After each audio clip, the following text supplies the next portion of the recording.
Cash Money Records, No Limit Records, or Death Row Records, there was Def Jam, the Mount Olympus of hip-hop record labels. Def Jam bought us LL Cool J, Slick Rick, EPMD, Public Enemy, and the Beastie Boys, among many others. Founded in 1984 by Rick Rubin and Russell Simmons, Def Jam was the first big national record label solely dedicated to hip-hop. It was a rapper's dream to be on Def Jam in the 80s and 90s.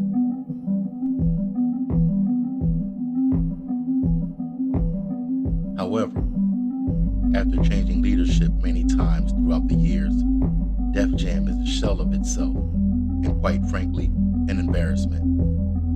The once majestic record label, who we could depend on to bring us dope hip-hop and push the art to the next level, became satisfied with scraping the bottom of the hip-hop barrel to recruit and sign some of the wackest and most damaging artists the world has ever experienced.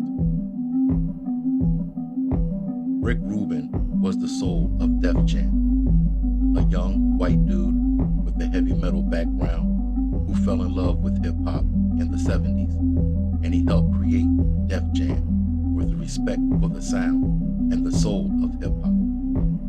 Unfortunately, he connected with a sucker by the name of Russell Simmons, who cared about the culture only as much as he could commodify it. Granted, you need at least one person focused on business to be successful when dealing with art, but to let that person have too much sway in the mission of the business would be to lose the soul of the business. Russell became more of the face of Def Jam over time, calling the shots and moving the label in certain directions, all predicated on how much money could be made, not the preservation of the music and the culture. Def Jam continued to deteriorate from the inside out when a straight up and down vulture culture named Leor Cohen took the reins of leadership in the late 80s. He basically finagled, more like bullied his way into the position, using his father's real estate as leverage.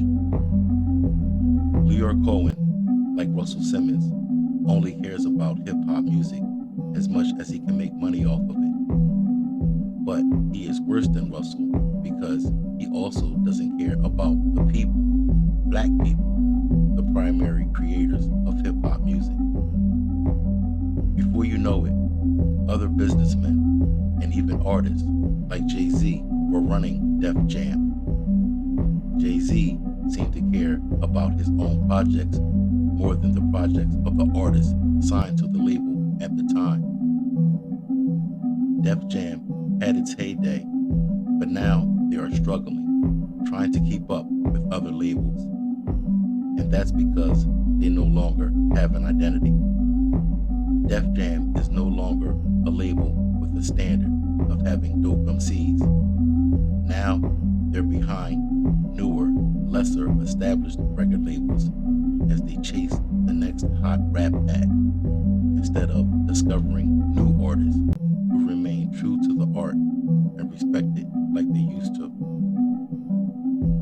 Who would have thought that Def Jam would stoop so low as to sign an artist like Trinidad James and help him broadcast his wholesale ignorance? He's lyrically pathetic.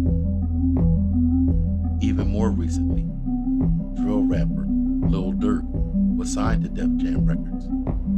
Even though he left only after a short time, the fact that the label wanted a known gang member who mocks the deaths of his dead enemies and makes music that glorifies crime, death, and gun violence is disappointing to say the least. Rest in peace, Def Jam. Thank you for the classic memories, but we expected more from the Motown of hip-hop.